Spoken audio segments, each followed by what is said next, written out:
Good afternoon, everybody. I'm really, really grateful that y'all came back. I know our friends at Surge are running a little bit late on their anti-racism and activism thing, but they're going to take the time that they need to finish up, and they'll join us in just a couple of minutes. Does that work for you, Leah? Sounds great. Fantastic. All right. Well, I'm really excited to introduce Leah Greenberg. Of course, I'm Chris Hegarty. I am Vice President of Greater Lafayette Indivisible. I hope that we all learned something new from the breakout sessions, and I hope that we can take that knowledge and use it to increase our action in the next year. I'm really excited to introduce our keynote speaker for the Resistance Fair. Leah Greenberg is the co-executive director of the Indivisible Project and also a co-founder. She was named one of the 100 most influential people by Time Magazine, and she is a co-author of We Are Indivisible, a blueprint for democracy. Please give Leah a round of applause.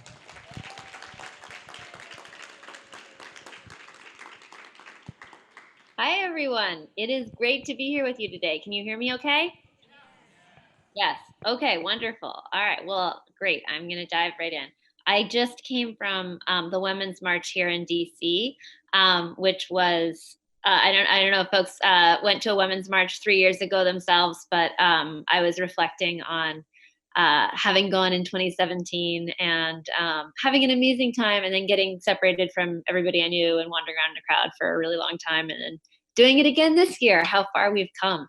So I am sorry that I cannot be there with you in person, but I am fully in the resistance spirit right now.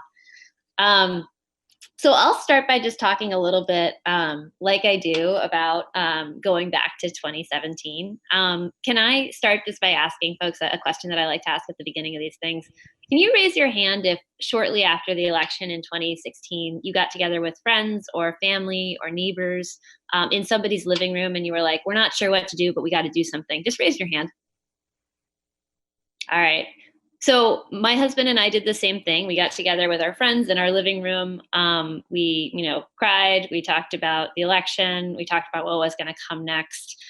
We weren't sure what to do, but at the time, what we realized shortly after that meeting was that the power and the potential that was happening around the country was actually that meetings like that were happening everywhere, in every corner of the country. People were coming together. They were shocked. They were appalled. And they recognized that this was what America was capable of doing, but that they needed to change that so that this could never happen again. And then they started organizing. And we had our own, we personally found ourselves in the middle of that when we published the Indivisible Guide about a month and a half later. We put online this guide to congressional activism, and suddenly we found ourselves just smack dab in the middle of this extraordinary nationwide grassroots resistance that was building all over the country. And we've been doing everything we can over the last 3 years to help build and support that in partnership with folks like Lafayette Indivisible. So it is great to be here. I'm going to go back a little bit and talk. I'm here to talk about inclusive democracy, and we can't talk about that without talking about what got us here today. So we got started shortly after Donald Trump was elected, but we also know that Donald Trump is a symptom of the problem. He is not the cause of the problem. If we had a healthy democratic society, a place that valued the lives and equality and voices of all of its members, Donald Trump would never have been elected. He would never have been able to stay in office. He would never have been able to win a Republican primary. He would never have, he wouldn't possibly be able to maintain the power that he does. And so we have to face the fact that our democracy is not just about, or saving our democracy is not just about beating Donald Trump. It's about beating the forces that have allowed Donald Trump to rise. And, that means looking them square in the face, because for a long time before Trump, Republican elites have been working this very simple, very devastating plan to undermine democracy. I'll open that by quoting a guy named Paul Weyrich. He's the founder of the Conservative Heritage Foundation. He's an architect of the modern Republican Party. 40 years ago, he told a gathering of his own supporters, I don't want everybody to vote. Our leverage in elections candidly goes up as the voting populace goes down. And that's actually been at the core of the Republican strategy for a really long time. They're not dumb. They're looking at the same demographic data that we are. They know the country is getting more diverse and more unequal. They know that they have a really unpopular agenda for the majority of people in this country. And they know that if democracy is actually responding to and representing the will of the people, they're going to lose. And so their playbook has become this anti democratic playbook. It's really simple. You get in power and you rig the rules to stay in power. You rig the maps so that in the next election, your candidates are running in safe districts. You disenfranchise voters of color. You stack the courts with judges who will back you and strike down your opponent's policies. You roll back campaign finance laws so that your corporate friends have free reign to spend.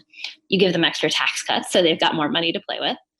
You attack your opponent's power bases. You go after labor unions, you go after communities of color, you go after immigrant advocates, you go after women, and you amp up your own voting base by reinforcing narratives that are about attacking the other, about dividing us, attacking Black and brown people, attacking immigrants, refugees, LGBT people, and more. You undermine faith in the media. You attack journalists for doing their jobs. It's all part of the same cycle. You take power, you change the rules, you reward your friends, you go after everyone who stands against you, you stay in power. It's an authoritarian playbook. And so Trump's the most recent player, but he didn't really invent that. Elite Republicans have been playing that game for a really long time. They're really close to winning for good. And that's why the stakes are higher than they've ever been. And I say that because we think this election in 2020 is our best, very possibly our only chance to stop them. If we lose, if Trump stays in office, if Republicans continue to control the Senate, they've got the courts for a generation. That means that they're going to be able to strike down any progressive legislation that happens in the future. They're already probably going to try that with the Affordable Care Act later this year. And at the same time, demographic change is causing the Senate to slip farther and farther away from Democratic control. People are clustering in large blue states. That is causing there to be an increasingly intense structural imbalance, tipping the Senate towards Republicans, towards the red states. And the best political and demographic forecasters in the business say that if we don't win the presidency, the Senate, and the House in 2021, the odds that we win them again in the next decade are practically non-existent. So I'm here with the bummer news first. Republicans are rigging our democracy, and we've got one shot. But we have a plan, and I'm going to talk a little bit about the plan. And I'm talking about what we can do if we actually put it into action. But first, I want to talk about one specific thing about how we talk about democracy and how we fight for democracy. The title of this talk is about inclusive democracy, and I use that term really intentionally because this is a fight about money in politics and election security and the Supreme Court. But it's also about Charlottesville, about concentration camps at the border, about a history of slavery and segregation and discrimination in our country. The reason that Republicans can break our democracy is because they can draw on this deep well of hatred that has been part of our country from the beginning. They can exploit racism and white supremacy and cultural resentment to pit us against each other. And that's why it's really important to say for us, it's about inclusive democracy, because it's fundamentally a fight about who belongs here, who counts as an American, who deserves to vote, who has a voice in our government, and who deserves safety and dignity for our families. And again, we all know that didn't start with Donald Trump, right? That it won't end with him. That's why we're about not just fighting Trump, but fighting the forces that allow him to rise. Their goal fundamentally is a permanent minority rule for a small group of mostly white, mostly very rich people. Our goal is a truly inclusive democracy for the first time in our country's history. So Republicans have had this multi-decade plan to rig the rules. We need a plan to stop them and achieve that inclusive democracy. And we've got that. We've got three parts. First, we're going to resist. Second, we're going to win. And third, we're going to fix democracy. And I'm going to walk through each of those and how we're going to do it over the next couple of years. First, we got to keep resisting. We're not done. We're not although the last 3 years feel like they have been a lifetime. We've got more to go. Because everybody who's part of an Indivisible group knows elections don't start on election day. They're not won just by knocking doors or running ads or by running a campaign. Elections are actually the product of every news cycle, every protest, every conversation in a community that led up to the day when people vote. And so right now, we are actually in the middle of deciding the events that will determine the 2020 election.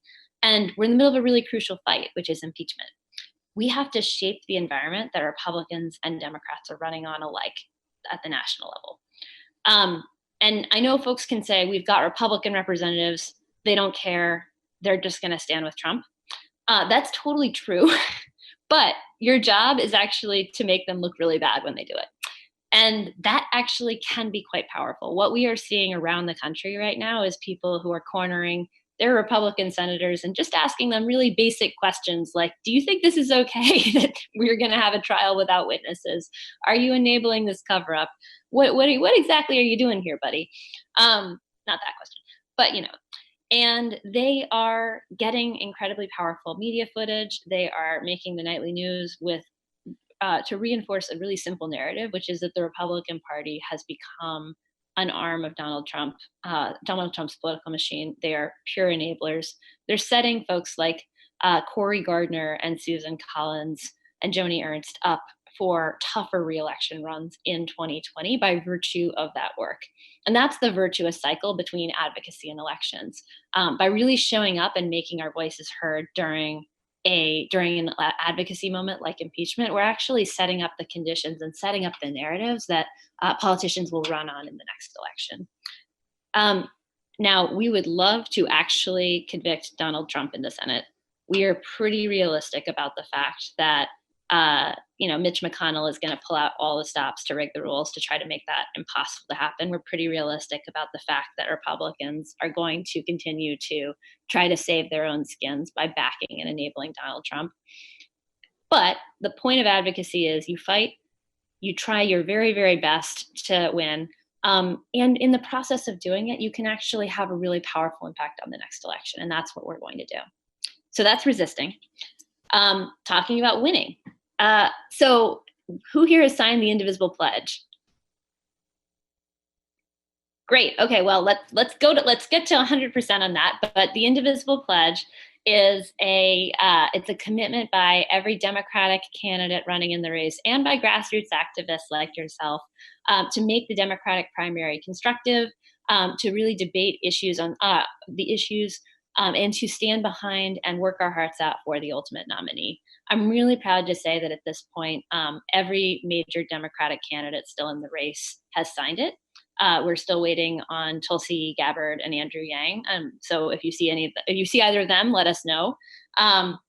But we're really proud of this, and we think that it's a crucial piece going forward of how we actually win, because fundamentally, we all have our preferences in the Democratic primary. But nobody is taking their ball and going home after it's over. We are all in to beat Donald Trump. We start and end every conversation in the Indivisible world with that basic principle. That said, there are real differences between the candidates. And so what I would encourage you to do as you're thinking about what's important to you is ask yourself, which of these candidates is committed to the agenda that we're talking about? And I'm going to come back to that. We got to win. We need to win everything up and down the ticket. We need to take state houses. We need to hold Congress. We need to win Senate seats, flip Senate seats and flip the Senate. And we need to win to get to 270 electoral votes. And that's going to look different wherever we are, right? That might look like a fight for a governorship. That might look like a fight for your local, most close to flippable congressional race. That might look like a pretty local fight at the state house, or it might look like going to other states to canvass to make sure that they are flipping in the presidential. But fundamentally, it's all part of the same battle, because we got a wave in 2018, and what we're going to need in 2020 is a tsunami. And we think we can do it. And that brings me to step 3, which is saving democracy. So the answer to a crisis of democracy is fundamentally about more democracy. Answer to Trump and to decades of Republican attacks is putting power in the hands of the people, all the people. So let's just imagine it's 2021. We have a Democratic House, Senate, and presidency. We've defeated Trump. How do we defeat those forces that allowed Donald Trump to rise? It is with a day one democracy agenda. We got to smash voter suppression and gerrymandering. We have to unpack the courts. That means reforming the courts so that they are no longer under the control of right wing ideologues who will overturn anything that we do. We have to ensure that Washington, D.C., where I'm coming to you from, and any territory that wants it, has statehood and representation in the halls of power to try to address the way that the Senate is really imbalanced towards Republicans. And also because we deserve to have a vote. We need to make sure that our elections are free of foreign interference. We need to pass real election security reform. We have to reform the media environment. We have to take on Facebook and the social media networks that are turning fake news into a way of life. We have to create public financing systems, real public financing systems, so that our elections can't be bought by the rich.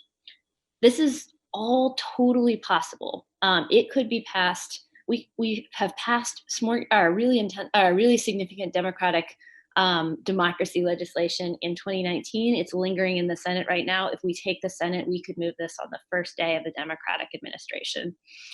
And that's important because democracy is a good thing, and it's also the only way we get anything else that we care about done. From climate change to immigration reform to gun violence prevention, we're not going to be able to make progress on anything we care about, and we're not going to be able to keep progress on anything we care about if we don't change the rules and shift power. We've tried before, it doesn't work. This is a chance to break that cycle, to stop the next Trump in his tracks, to deliver on the progressive change we need. It might sound really wild. It might sound like a little bit out there, but there are moments in history when things change very fast, and we believe that 2021 can be one of those moments, and we're not alone.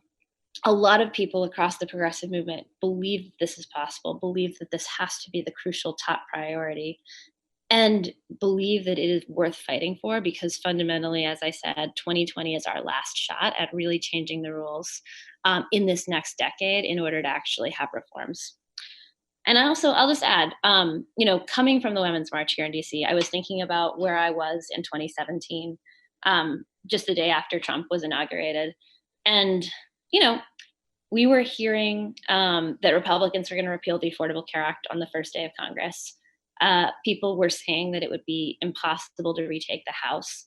No one could even imagine impeaching Donald Trump.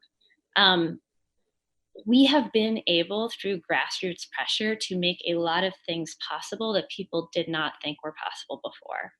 And we cannot just limit ourselves to saying it's about beating Trump, because if we do, then 4 years from now, we are going to face another Donald Trump.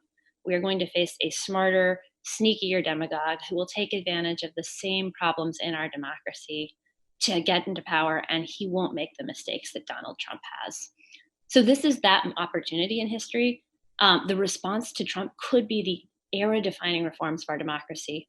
That's what we have in front of us, only possible if we push. And so here's where we all come in. These are big ideas. They don't happen on their own. They don't happen unless politicians hear from people demanding them in every corner of the country.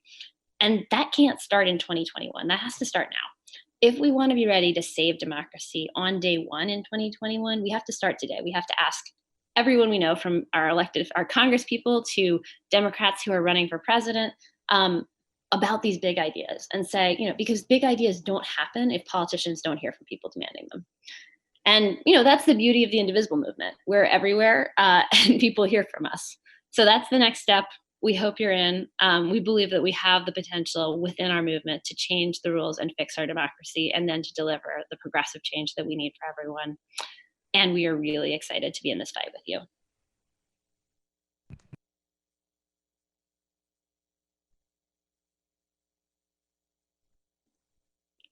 I can't hear you. All right. Is this thing on? I can hear you now. Can you hear me now? Okay, great. All right. Maybe I should face these people because, here we go. Yeah. All right. At this time, I'm really excited to welcome you all to line up. If you have any questions for Leah, she can answer them for you. And if she can't, maybe we can help you out with some of that stuff. All right. Does anybody have any questions? more than welcome to plop yourself up right here.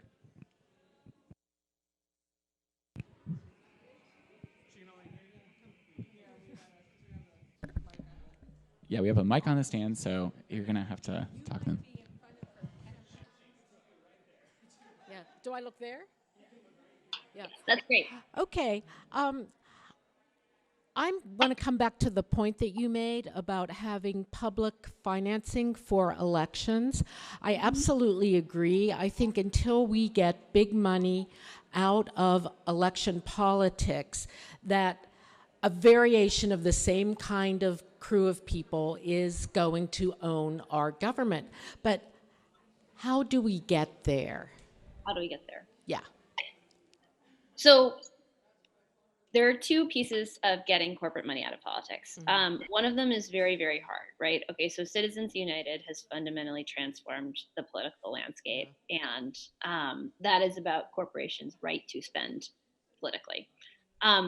As long as we have the Supreme Court that we currently have, that is probably going to remain the law of the land. So fundamentally, when we talk about court reform, when we talk about what would it mean to stop Republicans from controlling the Supreme Court, we're going to have to do that if we actually want to overturn Citizens United. Now, in the interim period, public financing is, that's fundamentally about small dollar donor matching, right? So, or there are a whole bunch of different proposals. I am not personally going to tell you this proposal is the right one. I'm not going to tell you that one is the right one. But public financing is about blunting the impact of corporate dollars relative to regular people. So I'm in Washington, D.C. They just passed an initiative in which small dollar donors are matched 4-to-1 by the DC government. So there are people who are running for DC council, which, historically, when people run for DC council, they are funded very much by the real estate developers of DC. They are not taking corporate money. They are being funded now by small dollar donors. And if you give them, $250, they get $1,000. That is a huge shift in the power balance of politics in Washington, D.C., and that's what's possible with public financing. Thank you. Did that answer your question? Yeah. Hi, I think the most magical sounding thing that I heard in what you just said was about unpacking the courts. And I would love to see how that happens, and my vision is in a very shrunken and dark place right now. So how does that work? Totally. So unpacking the courts. Okay, well, let's just start with a basic premise. Republicans have appointed 15 of the last 19 Supreme Court justices, and that's a combination of historical accidents and timing and an active Republican effort to ensure that they control the appointments to the Supreme Court and, total rejection of any norms associated with nonpartisanship. So the stealing of Merrick Garland's seat, the confirmation of Brett Kavanaugh, et cetera. This is actually like a real problem for legitimacy. It is not the case that Republicans have won anything close to the last, they have not won half of the last popular vote elections in this country. And yet they firmly control the Supreme Court, and the Supreme Court has become increasingly activist in the ways that it is intervening in politics. And I think we can expect to see a raft of pretty damaging decisions later this year that will further reinforce that on choice, on the Affordable Care Act, on gender discrimination, on DACA. A lot of very, very bad decisions are potentially coming down the pike.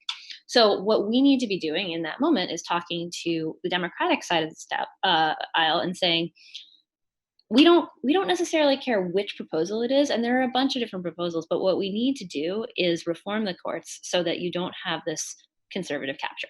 And you need to do that in two ways. One, you need to rebalance the courts, right? It's not okay that conservatives have basically completely unbalanced them, but you also want to do it in a way that ultimately contributes to greater legitimacy going forward. So there are a lot of proposals on the table that are really about how do you meet those two needs. One of them that I think is really cool is with only 50 votes in the Senate, you can actually put in place a structure whereby going forward, each new president gets 2 new Supreme Court appointees.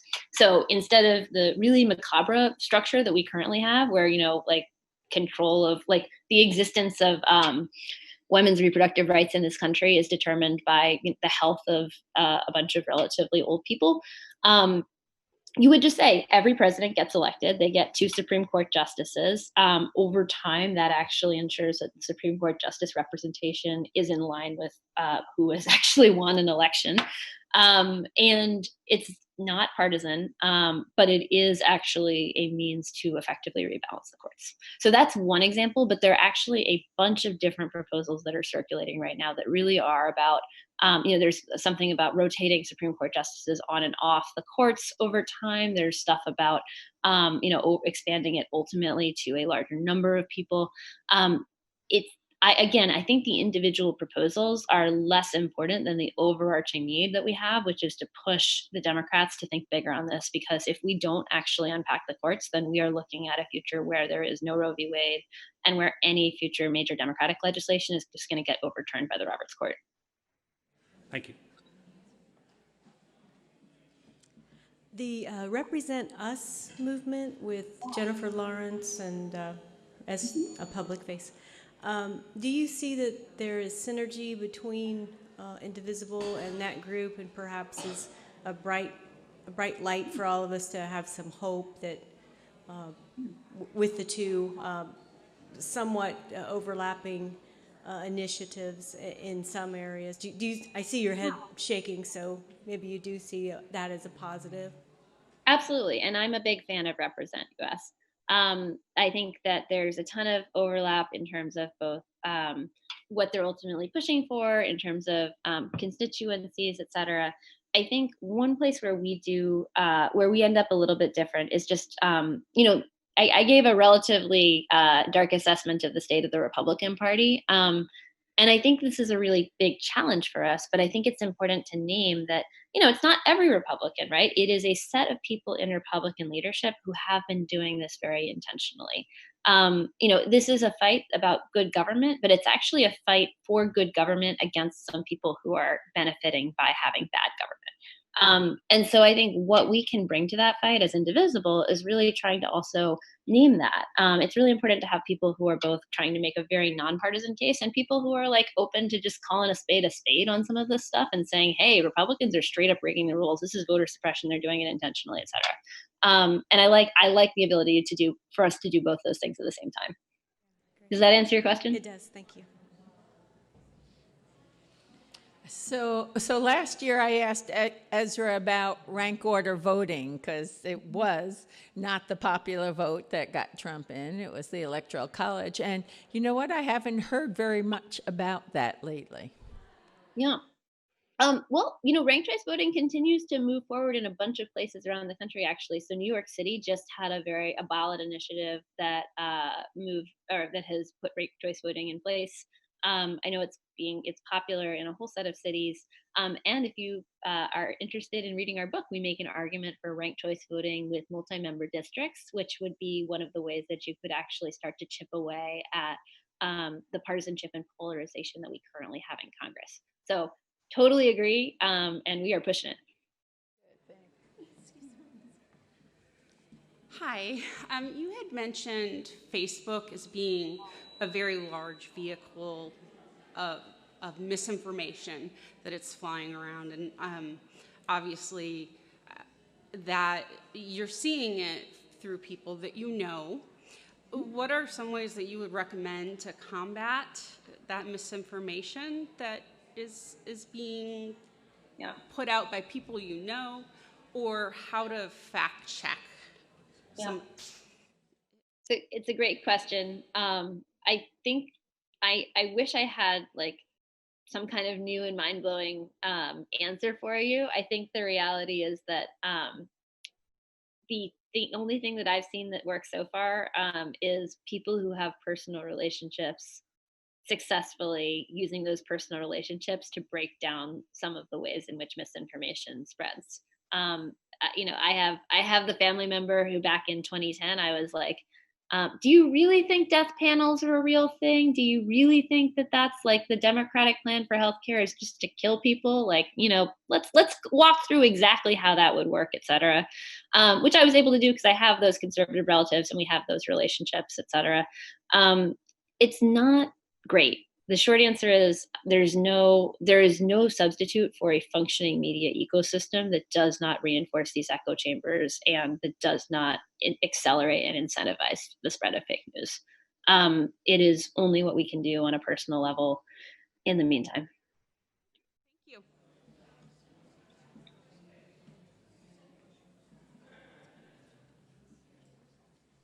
All right, I just wanted to hold some space for a moment for anybody else who has any questions for Leah. Does anybody else have any questions for Leah Greenberg?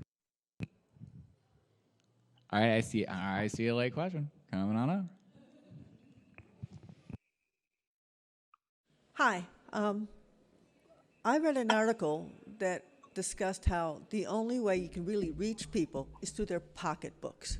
I mean, some people really believe in all this liberal stuff, like me and you, but other people just don't care unless it hits their pocketbook. And that's where a lot of Republicans are voting, is with their pocketbook, even though it's against them, because they have been told and they believe that these policies are helping them. The farmers in Indiana is a perfect example.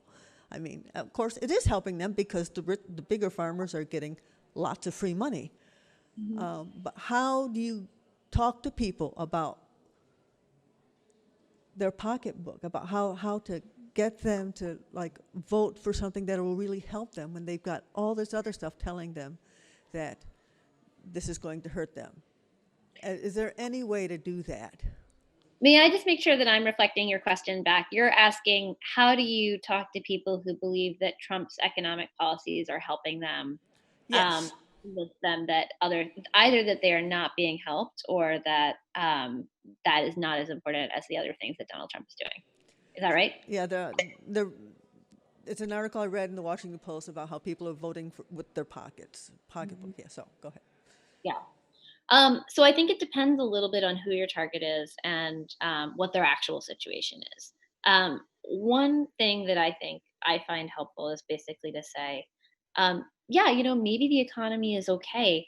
Maybe the economy is even good for you personally, but a good economy does not take us, to childcare. A good economy does not get you a school that is functioning. A good economy does not get you roads that are working. A good economy doesn't mean that you have a good hospital in your neighborhood. It really depends on what the specifics are of, your life and their experiences. But the reality is that even if you're doing okay economically, we should be looking at a situation in which growth is and gains are overwhelmingly going to billionaires, and our public services are stagnating, and folks are dying for lack of healthcare and asking, what else could our society be capable of? I also think that fundamentally, people vote based on a lot of different reasons. And frankly, voters are pretty weird and nobody really understands exactly what combination of things ultimately causes people to vote together. But fundamentally, a lot of what we vote on is a sense of our identity and our righteousness and who we are, right? Because voting is kind of a fundamentally not super rational act. It's extremely unlikely that your personal vote in any given situation is going to make the difference in an election, although it does absolutely happen. You vote because of who you want to be. And so people vote for their pocketbooks. They vote because, this is the tax cut that they want, but they also vote because they want to think of themselves as a good person. They vote because they want to think of themselves as being part of, a set of values that they care about. And certainly you see people who vote against their economic interests because some sense of who they are is more important than that. So I think it's fundamentally often about figuring out what are the values that actually animate people and tying back a democratic approach to those values. Whether I've seen a lot of people in the last few years who recognize that they are benefiting from the economy, but the idea of being someone who voted for Trump who put kids in cages is too much for them, even though economically they might be benefiting. And so I think the key is tapping into the things that most bother them about the Trump administration, figuring out how to tie that back to values and figuring out how to activate that sense of this is who I need to be when I vote. Okay, thank you.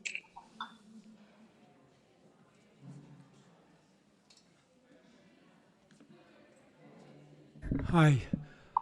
I think you said that politics has to be a year-round activity, not just at election time. And I'm wondering, I mean, I fully agree. I think everyone in this room probably agrees. But I'm wondering if you could give us your thoughts on what kinds of activities communities should be doing and how to do this in a year-round Yeah. way. Well, And I defer. maybe give examples from other Sure. communities, other states, this kind of thing. I mean, I defer to the good folks of Lafayette Indivisible on what are the most impactful things that you personally could be doing right now. But what I would say is that more broadly, I think part of the way that we got into the situation that we got into in 2016 is we, as a political system, have spent a really long time telling people that, like, there's professional politicians, there's professional campaigns, et cetera. They've got it. You don't need to worry. You know, maybe give us some money sometimes, but like fundamentally, there's this bright line between the people who are doing the political work and everybody else. And what we need to do over time is like explode that distinction and just make it normal and usual that everyone is tied into some kind of activism, some kind of civic expression, some kind of community, so that voting is as normal, or voting is not just the be all and the end all of your activity. It is like one of many different things you do, and that some form of civic activism is just like as normal as brushing your teeth. Um, I think the key for keeping people engaged in that kind of work, though, is that they feel that there's impact. And that's why the answer is it really depends on your community. It might be about winning a local city council race. It might be about getting a particularly bad sheriff or district attorney out of office. It might be about something that's more local. It might be about a ballot collection effort, and it might be about a referendum. It really does depend a bunch. It might be running for office yourself. It really depends a lot on what's going to be most impactful, because the thing that keeps people engaged consistently is that if they can see that their efforts have actually produced something. So the short answer is, like, I can't tell you exactly what that should be in any given situation, but it can be a whole range of different activities. It can be anything from doing voter registration to writing postcards to voters to making your regular daily call to your elected officials to going to community meetings to just attending your regular Indivisible meeting. All of those things are part of that, working that civic muscle of engagement. Did that answer your question? In general, it does, but I'm still wondering how we generate more of that activity across the country. Yeah. And if there are some highlights for us to draw examples from? Yeah. So I think that the way that you generate and sustain activity very much lies in conscious community building. And it lies in events like this one, right? People stay involved. They get involved because something sparked for them. They stay involved because somebody has developed them as an activist. Somebody's invited them to the next meeting. They've gotten a training. They feel like they take on greater responsibility. They feel like they know what they're doing. All of those are the pieces that actually help people continue to stay engaged. In terms of sort of what is success, I mean, look, success looks like everything. It looks like in a really, really red area. I think of a group in Indivisible, or an Indivisible group in a very red area of Tennessee, who held the first gay pride parade for their town. And how much that actually meant for their town. And they're now working very closely after a rural hospital closed to educate the community on the gaps in healthcare access, the need to protect the Affordable Care Act, and the need to ultimately fight for universal healthcare for all. That's Tennessee. In California, it's pretty much making Republicans an endangered species in the House caucus. I think that they went down to like two Republicans who are still left out of 50 something. Everything in between. Thank you.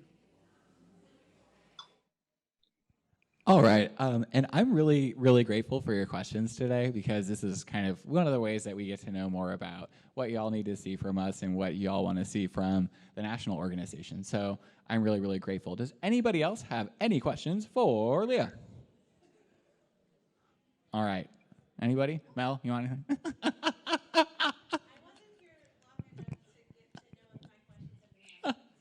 All right. I see people come in, and I'm like, let's grab people up here. All right. I'm really, really grateful for your time today. And Leah, I want to thank you for joining us today. We're getting ready to close things out here, but I just wanted to say a couple of things.